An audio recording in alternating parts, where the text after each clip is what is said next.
Okay, it is 2 o'clock, so we're going to call the February 18th meeting of the Rules and Open Government Committee to order. We will start with roll call. Candelas. Here. Duan. Here. Foley. Here. Kamei. Here. Cohen. Here. We have a quorum. And we apologize that we don't have video today, right, or computer system, so we're going to do voice votes and follow along with our paper copies of the agendas. We will start on start with our agenda for the February 24th council meeting, and that one has a 9:30 closed session and 1:30 regular session, and consent starts on page 5 and continues on pages 6 and 7. Section 3, we have an annual summary of labor negotiations, public hearing on the status of the city's vacancy, recruitment, and retention efforts. Section 5, we have a funding agreement with Affirmed Housing. In Section 8, we have the establishment of 2 business improvement districts and actions related to East Santa Clara Senior Affordable Housing Project and Trillion Senior Apartments Housing Development on Santa Clara Street. And in Section 8, we also have a lower income voucher and equity program. There are 2 administrative hearings on land use appeals under land use that will be heard at the end of the agenda, and we have an ad sheet. Do we have any public comment? No public comment. Okay, no public comment on this item. Move approval with the ad sheet. And I think there was there was a request that we talked about last week about time certain for item 3.4, and after speaking with Councilmember Ortiz, we would like to just make that item time certain for 3 o'clock. So is that okay with the makers of the motion? Yes. I'm the maker. Time certain. I really prefer not time certain, because that means we are in the middle of an agenda item and we have to stop and start with item 3.4. Yeah, I've always wondered about the wording of this. Is it possible to say it'll be the first item heard after 3 o'clock or something? Is there a way of Lee, how can we phrase that so it's not going to interrupt an item but goes first after 3 o'clock? And why is, go ahead, Lee, sorry. I'll let you answer. No apology needed, Vice Mayor. I was going to ask Rochelle, I think we could change that wording to first item to be heard after 3 p.m. I think that's fine. Okay. Yeah, let's do that, because as I said, time certain means we stop whatever we're doing in the middle and then we break up a conversation when we could be well within the middle of a presentation. Yep. Okay. I would accept that. Okay, so that's okay with the mover and making the motion and the seconder. I think that's it on the discussion on this. So all in favor say aye. Aye. Anybody opposed? No, that motion carries 5-0. And now we're going to review our agenda for the March 3rd council meeting. Closed session starting at 9:30, regular session at 1:30, and 1 page of consent, page 4 and 5 with consent. Section 3, we have our sewer rate setting audit report, reasonable accommodation process and personal property impound handling item, and Community Oversight Committee annual report on Measure T. Section 6, our climate adaptation and resilience plan, and no land use. Do we have any public comment on March 3rd agenda? No public comment. All right, back to the committee. Second. All right, we have a motion and a second. All in favor, say aye. Aye.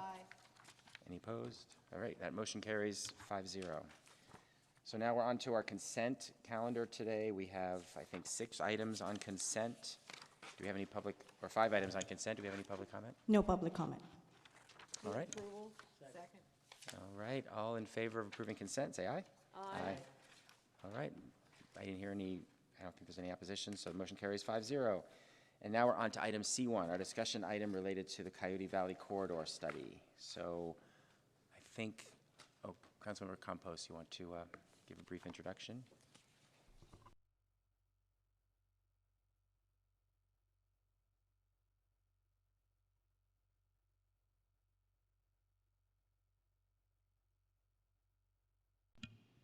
Thank you. I am here to submit this memo to the Rules and Open Government Committee on the Coyote Valley Corridor Study to be placed on a future City Council agenda as a consent item, recognizing the work that city staff has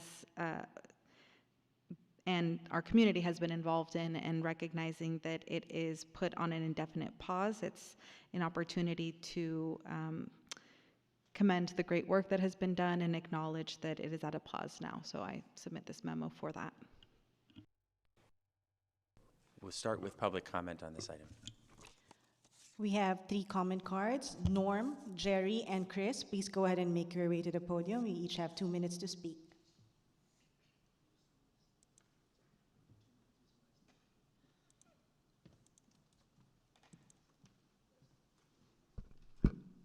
Good afternoon, honorable committee members. My name is Chris Marchese. I represent my family, the Marchese family, and the Young family. I want to first and foremost thank the city staff for all the hard work that they put into most of the Monterey Road Corridor study, realizing now that it has been put on indefinite deferment. I think it's important for the staff to memorialize the work that has been done and be recognized for it, because quite a bit of effort went into it. In addition to that, I would just hope that once it gets to the City Council, with your support of this memo,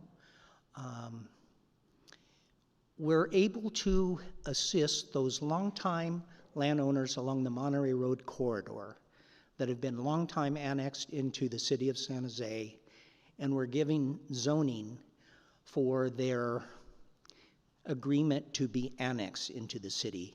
And this goes back 50 years. For 50 years, various parts of Coyote Valley have been planned, but this specific situation is really the east side of Monterey Road Corridor, the southern gateway to the city of San Jose. And we were on the right track of discussing hard decisions, but we were working towards something that was really great. Unfortunately, only to have the study stalled indefinitely. So I thank you for your consideration, and I look forward to your decision. Thank you very much.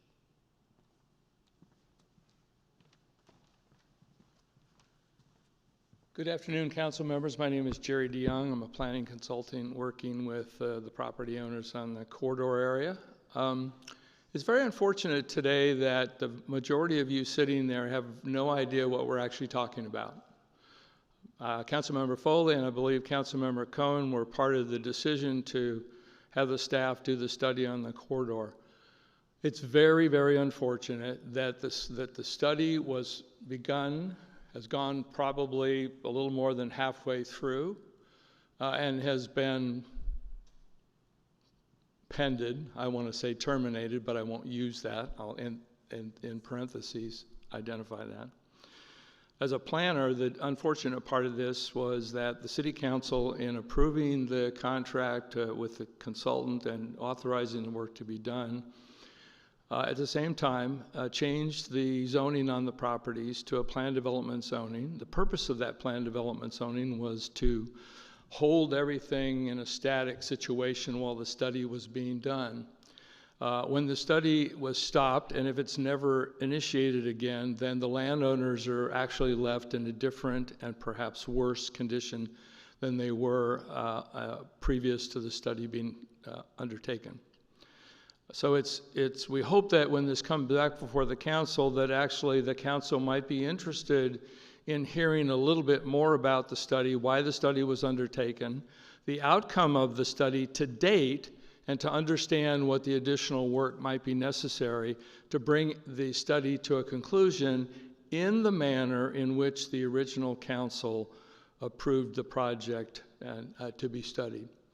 So I know there's no action for you today other than to accept the council member's request to hear this at the point in the future, and I hope when we come before you again that perhaps. Thank you. Next speaker.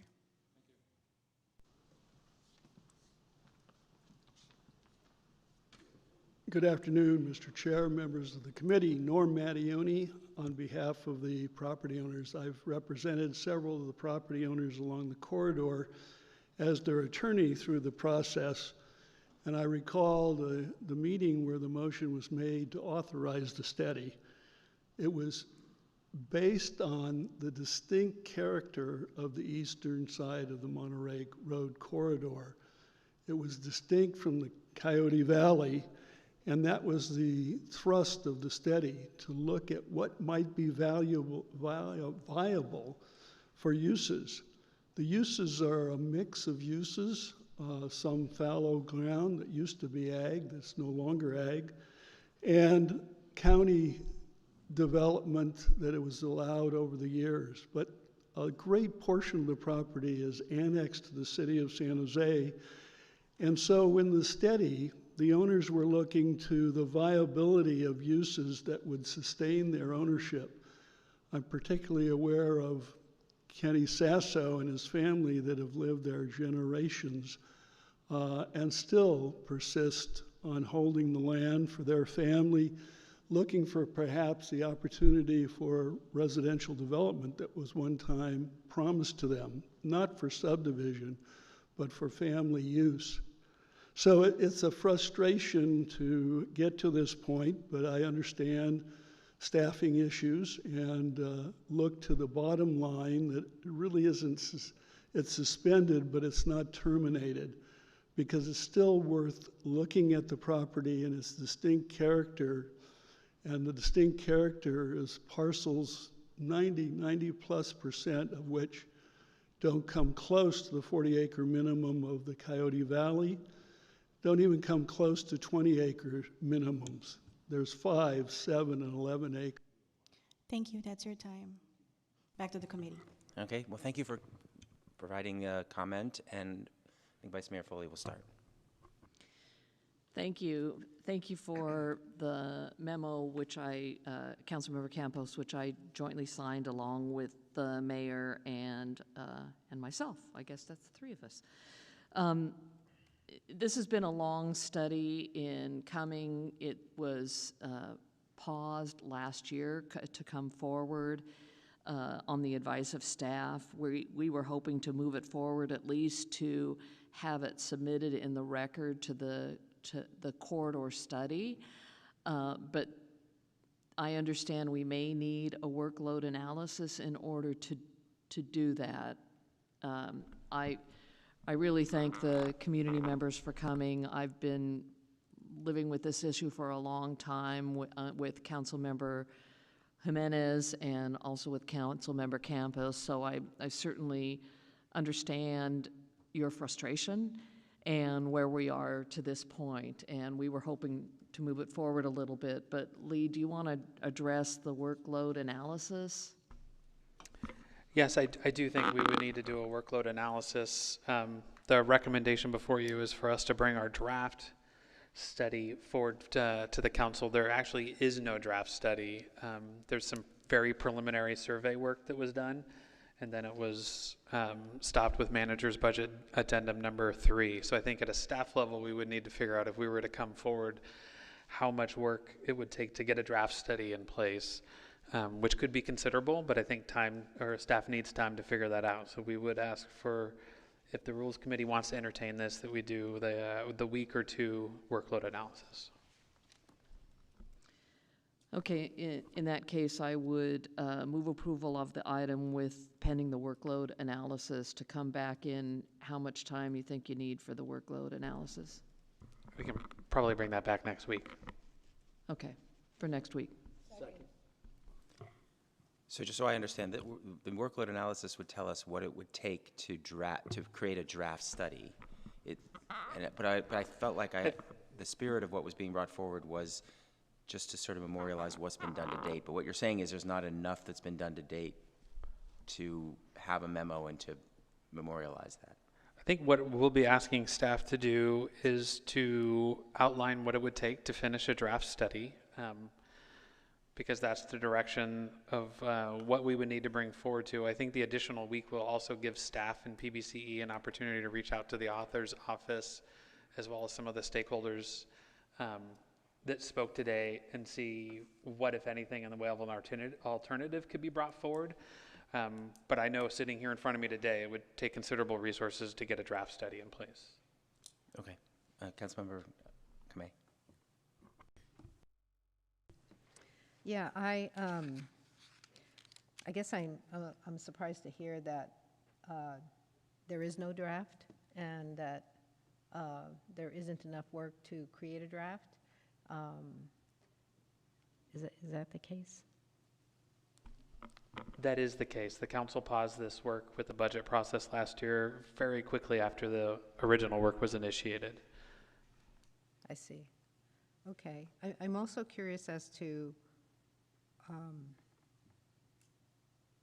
why it was suggested to be a consent item. Was there thought that more work had been done, or? If that question is for me, the consent item was because we know that there is no more work that is going to be done. So it's more of an acknowledgement that the work has been paused and that we don't anticipate further analysis or further work being done. So that's two different things. So it sounds like we're going to get the workload analysis to complete the work, right? But regardless, we want this to move forward without the work? I mean, I'm a little bit confused. No, the whole idea of this memo was actually to memorialize the corridor study that has already been done and to file it in the public record that the study had been completed. We asked for a draft because we're not asking for a formal work to go forward because there's still a lot that needs to be done. CEQA analysis, a lot of things need to occur in order for individuals who own the property in the Coyote Valley area to do anything with it based on the study. And under staff recommendation last year, we paused the CEQA study because they didn't have the staff bandwidth to create the CEQA study and work with CEQA, the CEQA report. So this was an intention, which isn't, it's not as easy as we thought it was going to be. We thought we could simply request a draft report and have it filed in the consent as part of the public record. So just so I understand what workload analysis would be looking at. It would be looking at what it would take to write a draft of what's already been done, or is it about going further and doing more study itself? It's about... In my mind, it's doing the work that we've already done to this point and not going forward. So the issue here is that there's been some work done, but nobody's written up a draft of what's been done, and that there's some work that it would take to actually write a draft and bring it to council in a form that can be published. I believe that's correct. So that's what this is about, yes, that's correct. Just writing up what's been done before. Okay. Correct. All right, that makes sense then. Okay. All right. Since that's clear, I guess we move on. I've got a quick question for Vice Mayor. If CEQA wasn't done, then it's just only partially done. Am I correct? Or is it completely? The study is not done. Or the corridor study has been done. The next step is CEQA. There's a lot of recommendations in the report that say subject to CEQA analysis, subject to this, that, and the other. The report doesn't give any of the property owners the ability to go forward with anything yet. The CEQA analysis would, but that's what was stopped last year based on really a workload analysis that staff didn't have the staffing to move forward with it. Based on all the priorities that PBCE has on its plate. Basically. Correct. Yes. Okay, That's correct. So it seems to me, I mean, I feel like I'm a little bit nowhere. So it seems to me that there are two things, right? There's this possibility of having whatever has been done to date, whatever that body of work is, whether it's a draft or whatever it is, where you could specify and say, this is what has been done already. This is what we know already. And then there's a subsequent body of work, which would include the CEQA and the this and the that. That could take a very, very long time. And it sounds like the community members have waited for a while. So I think that when this comes back, it would be great to know, hey, this is all of the stuff that has been done and that we know, and that we can write up whatever it is that we're going to write it, whether it's a draft or whatever you want to call it. This is what we know, and this is what is yet to come, where it would require CEQA, it would require this amount of work, that it would require blah, blah, blah, whatever it is, right? So that we have clarity on what we have and what we don't have, because I'm a little bit confused here as to what this is, right? If we have any body of work, we should complete that to know this is what we have. And if there's additional items that need to be done, so that the community knows this is what we will need. So that, to me, to try to separate it a little bit, when this stuff comes back, it seems to me that we need to know these things. Because if not, we're sort of floundering into whether it's a draft or not a draft, what are you gonna need, what not need, and no, let's be a little bit more clear. But there is no direction going forward. We're not asking for any direction going forward on the study and what can be done with the study. We're not saying the work, the plan, the second step that you're talking about, we're not looking for that in this memo. This memo is intended to memorialize the work that has been done thus far and paused with no movement forward. So for staff to come forward and say, these are the things that need to move it forward, that's going to take a lot longer workload analysis, and that's why it was stopped last year, because they didn't have the time to move it forward, they didn't have the staff to move it forward. And I think they're going to say the same thing, that we don't have staff because we're working on the general plan amendment, and we're working on all of these other RENA goals and housing issues and things like that, and we don't have time, we don't have the staffing to address this particular issue. I think so. The workload analysis will tell us how much time whether it's possible, how much time it would take to write the report of what's been done in the past. Presumably that report would include information about what next steps would have to happen to restart the work. Just of sort of, that would be in the report. So I think that makes sense to sort of codify, because that report already says, here's the next steps. Yeah. And so I would imagine that would be in that report. But right now, all we're asking for is come back to us next week and tell us, is it something that within 2 months you can do, or would it take till the fall to get us a report of where we are and how much has been done? Does that sound right? Okay. All right, well, we'll have another crack at it when we get that workload analysis next week, so let's vote on this motion. All in favor? Say aye. Aye. Aye. And no opposition, any opposed? Okay, motion carries 5-0. Thank you for being here, and this to be continued. All right, on to open forum. Do we have any comments for open forum? No public comment. Okay, thank you. We're adjourned at 2:23 p.m.